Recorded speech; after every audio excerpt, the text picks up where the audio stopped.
ഉൽപ്പത്തി അധ്യായം 47. ജോസഫ് ഫറവോയുടെ അടുത്തെന്ന് പറഞ്ഞു, കാനാൻ ദേശത്തു നിന്ന് എൻ്റെ പിതാവും സഹോദരന്മാരും വന്നിട്ടുണ്ട്. അവരുടെ ആടുമാടുകളും അവർക്കുള്ള സകലതും കൂടെ കൊണ്ടുവന്നിട്ടുണ്ട്. അവരിപ്പോൾ ഗോഷൻ ദേശത്താണ്. തൻ്റെ സഹോദരന്മാരിൽ 5 പേരെ അവൻ ഫറവോയുടെ മുമ്പിൽ കൊണ്ടുവന്നു. അവൻ്റെ സഹോദരന്മാരോട് ഫറവോ ചോദിച്ചു, നിങ്ങളുടെ തൊഴിലെന്താണ്? അവർ പറഞ്ഞു, അങ്ങയുടെ ദാസന്മാർ ഇടയന്മാരാണ്. ഞങ്ങളുടെ പിതാക്കന്മാരും അങ്ങനെയായിരുന്നു. അവർ തുടർന്നു പറഞ്ഞു, ഇവിടെ താമസിക്കാനാണ് ഞങ്ങൾ വന്നിരിക്കുന്നത്. കാനാൻ ദേശത്ത് ക്ഷാമം രൂക്ഷമായതുകൊണ്ട് അങ്ങയുടെ ദാസരുടെ കാലികൾക്ക് അവിടെ തീറ്റയില്ല. ദയചെയ്ത് ഗോഷൻ ദേശത്ത് താമസിക്കാൻ ഞങ്ങളെ അനുവദിക്കണം. അപ്പോൾ ഫറവോ ജോസഫിനോട് പറഞ്ഞു, നിന്റെ പിതാവും സഹോദരന്മാരും നിന്റെ അടുത്തേക്ക് വന്നിരിക്കുന്നു. ഈജിപ്ത് ദേശം മുഴുവനും നിനക്ക് അധീനമാണ്. നാട്ടിൽ ഏറ്റവും നല്ല സ്ഥലത്ത് നിന്റെ പിതാവിനെയും സഹോദരന്മാരെയും പാർപ്പിക്കുക. അവർ ഗോഷൻ ദേശത്ത് താമസിക്കട്ടെ. അവരിൽ കാര്യശേഷിയുള്ളവരെ നിനക്കറിയാമെങ്കിൽ എൻ്റെ കാലികളെ അവരെ ഭരമേൽപ്പിക്കുക. അതിനുശേഷം ജോസഫ് തൻ്റെ പിതാവായ യാക്കോബിനെ ഫറവോയുടെ മുമ്പിൽ കൊണ്ടുവന്നു. യാക്കോബ് ഫറവോയെ അനുഗ്രഹിച്ചു. നിങ്ങൾക്ക് വയസ്സെത്രയായി? ഫറവോ ചോദിച്ചു. എൻ്റെ ദേശാന്തരവാസകാലം 130 വർഷമായിരിക്കുന്നു. അത് ഹ്രസ്വവും കഷ്ടപ്പാടുകൾ നിറഞ്ഞതുമായിരുന്നു. എൻ്റെ പിതാക്കന്മാരുടെ ദേശാന്തരവാസകാലത്തോളം ആയിട്ടില്ല അത്.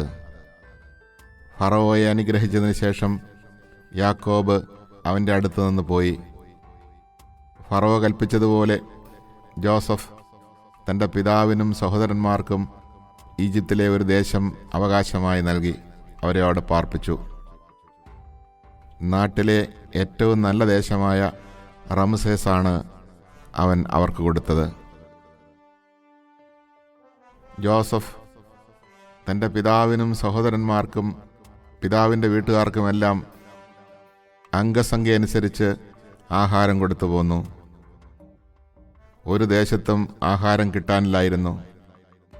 ക്ഷാമം അത്ര രൂക്ഷമായി. ഈജിപ്തും കാനാൻ ദേശവും ക്ഷാമം മൂലം കഷ്ടപ്പെട്ടു.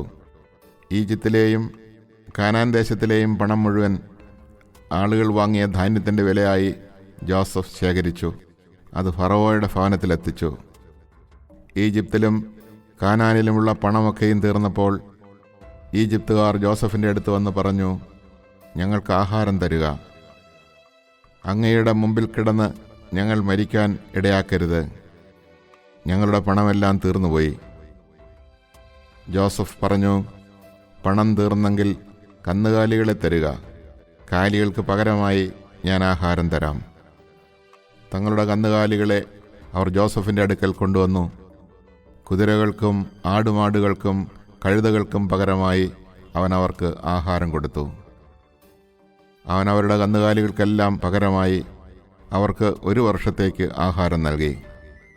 അടുത്ത വർഷം അവർ ജോസഫിൻ്റെ അടുത്തെന്ന് പറഞ്ഞു, പണം തീർന്ന കാര്യം യജമാനനിൽ നിന്ന് ഞങ്ങൾ ഒളിച്ചു വയ്ക്കുന്നില്ല. ഞങ്ങളുടെ കന്നുകാലികളും അങ്ങയുടേതായി. ഞങ്ങളുടെ ദേഹവും നിലവുമല്ലാതെ ഞങ്ങൾക്കിനി ഒന്നും ബാക്കിയില്ലെന്ന് അങ്ങയ്ക്ക് കാണാമല്ലോ. ഞങ്ങളും ഞങ്ങളുടെ നിലവും അങ്ങയുടെ കൺമുമ്പിൽ നശിക്കാതിരിക്കാൻ ഞങ്ങളെയും നിലത്തെയും വാങ്ങി പകരം ഞങ്ങൾക്ക് ആഹാരം തരിക. ഞങ്ങളും നിലവും ഫറവോയ്ക്ക് അടിമകളായിരുന്നു കൊള്ളാം. ഞങ്ങൾ മരിച്ചു പോകാതിരിക്കാനും നിലം ശൂന്യമാകാതിരിക്കാനും വേണ്ടി ഞങ്ങൾക്ക് ധാന്യം നൽകുക. അതുകൊണ്ട് ജോസഫ് ഈജിപ്തിലെ നിലം മുഴുവനും ഫറവോയ്ക്ക് വേണ്ടി വാങ്ങി. ക്ഷാമം വളരെ കഠിനമായി തീർന്നതിനാൽ ഈജിപ്തുകാരെല്ലാവരും തങ്ങളുടെ നിലം വിറ്റു. അങ്ങനെ നിലമെല്ലാം ഫറവോയുടേതായി. ഈജിപ്തിൻ്റെ ഒരറ്റം മുതൽ മറ്റേ അറ്റം വരെയുള്ള സകലരും അടിമകളായി. പുരോഹിതന്മാരുടെ നിലം മാത്രം അവൻ വാങ്ങിയില്ല. പുരോഹിതന്മാർക്ക് ഉപജീവനത്തിനായി ഫറവോ ഒരു വിഹിതം നിശ്ചയിച്ചിട്ടുണ്ടായിരുന്നു. അതിനാൽ അവർ തങ്ങളുടെ നിലം വിറ്റില്ല. ജോസഫ് ജനങ്ങളോട് പറഞ്ഞു, ഇന്ന് ഞാൻ നിങ്ങളെയും നിങ്ങളുടെ നിലത്തെയും ഫറവോയ്ക്കായി വാങ്ങിയിരിക്കുന്നു. ഇതാ വിത്ത്, കൊണ്ടുപോയി വിതച്ചുകൊള്ളുവൻ. കൊയ്യുമ്പോൾ 5-1 ഫറവോയ്ക്ക് കൊടുക്കണം. 5-4 നിങ്ങളുടേതായിരിക്കും. വിത്തിനായും നിങ്ങൾക്കും വീട്ടുകാർക്കും കുഞ്ഞുങ്ങൾക്കുമുള്ള ആഹാരത്തിനായും അതെടുത്തുകൊള്ളുക. അവർ പറഞ്ഞു, അങ്ങ് ഞങ്ങളുടെ ജീവൻ രക്ഷിച്ചു. യജമാനന് ഞങ്ങളിൽ കൃപയുണ്ടാകണം. ഞങ്ങൾ ഫറവോയുടെ അടിമകളായിരുന്നുകൊള്ളാം. അങ്ങനെ ജോസഫ് ഈജിപ്തിലെ നിലത്തെ സംബന്ധിച്ച് 5-1 ഫറവോയ്ക്ക് എന്നൊരു നിയമമുണ്ടാക്കി. അതിന്നും നിലനിൽക്കുന്നു. പുരോഹിതന്മാരുടെ നിലം മാത്രം ഫറവോയുടേതായില്ല. ഇസ്രായേൽ ഈജിപ്തിലെ ഗോഷൻ ദേശത്ത് പാർത്തു. അവർക്കവിടെ ധാരാളം സ്വത്തുണ്ടായി. അവർ സന്താന സമൃദ്ധിയുള്ളവരായി പെരുകി. യാക്കോബ് ഈജിപ്തിൽ 17 വർഷം ജീവിച്ചു. യാക്കോബിൻ്റെ ആയുഷ്കാലം 147 വർഷമായിരുന്നു. മരണസമയമടുത്തപ്പോൾ ഇസ്രായേൽ ജോസഫിനെ വിളിച്ചു പറഞ്ഞു, നിനക്ക് എന്നിൽ പ്രീതിയുണ്ടെങ്കിൽ എന്നോട് വിശ്വസ്തമായും സത്യസന്ധമായും പ്രവർത്തിക്കാമെന്ന് എൻ്റെ തുടയ്ക്ക് കീഴെ കൈവച്ച് സത്യം ചെയ്യുക. എന്നെ ഈജിപ്തിൽ സംസ്കരിക്കരുത്. എനിക്ക് എൻ്റെ പിതാക്കന്മാരോടൊപ്പം വിശ്രമിക്കുന്നതിന് എന്നെ ഈജിപ്തിൽ നിന്ന് കൊണ്ടുപോയി അവരുടെ ശ്മശാനത്തിൽ അടക്കുക. ജോസഫ് സമ്മതിച്ചു. അങ്ങ് പറഞ്ഞതുപോലെ ഞാൻ ചെയ്യാം. എന്നോട് സത്യം ചെയ്യുക, അവൻ ആവശ്യപ്പെട്ടു. ജോസഫ് സത്യം ചെയ്തു. അപ്പോൾ ഇസ്രായേൽ കട്ടിൽ തലയ്ക്കൽ ശിരസ് നമിച്ചു. Chapter 47. Joseph went and told Pharaoh, My father and my brothers have come from the land of Canaan with their flocks and herds and everything else they own, and they are now in the region of Goshen. He then presented to Pharaoh 5 of his brothers whom he had selected from their full number. When Pharaoh asked them what their occupation was, they answered, We, your servants, like our ancestors, are shepherds. We have come, they continued, in order to stay in this country, for there is no pasture for your servants' flocks in the land of Canaan, so severe has the famine been there. Please, therefore, let your servants settle in the region of Goshen. Pharaoh said to Joseph, They may settle in the region of Goshen, and if you know any of them to be qualified, you may put them in charge of my own livestock. Thus when Jacob and his sons came to Joseph in Egypt, and Pharaoh, king of Egypt, heard about it, Pharaoh said to Joseph, Now that your father and brothers have come to you, the land of Egypt is at your disposal. Settle your father and brothers in the pick of the land. Then Joseph brought his father Jacob and presented him to Pharaoh. After Jacob had paid his respects to Pharaoh, Pharaoh asked him, How many years have you lived? Jacob replied, The years I have lived as a wayfarer amount to 130. Few and hard have been these years of my life, and they do not compare with the years that my ancestors lived as wayfarers.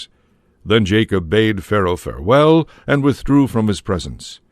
As Pharaoh had ordered, Joseph settled his father and brothers and gave them holdings in Egypt on the pick of the land, in the region of Ramesses. And Joseph sustained his father and brothers and his father's whole household, down to the youngest, with food. Since there was no food in any country because of the extreme severity of the famine, and the lands of Egypt and Canaan were languishing from hunger, Joseph gathered in, as payment for the rations that were being dispensed, all the money that was to be found in Egypt and Canaan, and he put it in Pharaoh's palace. When all the money in Egypt and Canaan was spent, all the Egyptians came to Joseph, pleading, Give us food, or we shall perish under your eyes, for our money is gone.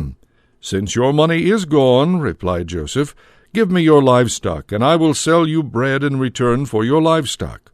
So they brought their livestock to Joseph, and he sold them food in return for their horses, their flocks of sheep, and herds of cattle, and their donkeys. Thus he got them through that year with bread in exchange for all their livestock. When that year ended, they came to him in the following one and said, We cannot hide from my lord that with our money spent and our livestock made over to my lord, there is nothing left to put at my lord's disposal except our bodies and our farmland. Why should we and our land perish before your very eyes? Take us and our land in exchange for food, and we will become Pharaoh's slaves, and our land his property. Only give us seed, that we may survive and not perish, and that our land may not turn into a waste. Thus Joseph acquired all the farmland of Egypt for Pharaoh, since, with the famine too much for them to bear, every Egyptian sold his field, so the land passed over to Pharaoh. And the people were reduced to slavery, from one end of Egypt's territory to the other. Only the priests' lands Joseph did not take over, since the priests had a fixed allowance from Pharaoh and lived off the allowance Pharaoh had granted them. They did not have to sell their land. Joseph told the people, Now that I've acquired you and your land for Pharaoh, here is your seed for sowing the land. But when the harvest is in, you must give a fifth of it to Pharaoh, while you keep 4/5 as seed for your fields, and as food for yourselves and your families, and as food for your children. You have saved our lives, they answered. We are grateful to my lord that we can be Pharaoh's slaves. Thus Joseph made it a law for the land in Egypt, which is still in force, that a fifth of its produce should go to Pharaoh. Only the land of the priests did not pass over to Pharaoh. Thus Israel settled in the land of Egypt, in the region of Goshen. There they acquired property, were fertile, and increased greatly. Jacob lived in the land of Egypt for 17 years. The span of his life came to 147 years. When the time approached for Israel to die, he called his son Joseph and said to him, If you really wish to please me, put your hand under my thigh, as a sign of your constant loyalty to me. Do not let me be buried in Egypt. When I lie down with my ancestors, have me taken out of Egypt and buried in their burial place. I will do as you say, he replied. But his father demanded, Swear it to me. So Joseph swore to him. Then Israel bowed at the head of the bed.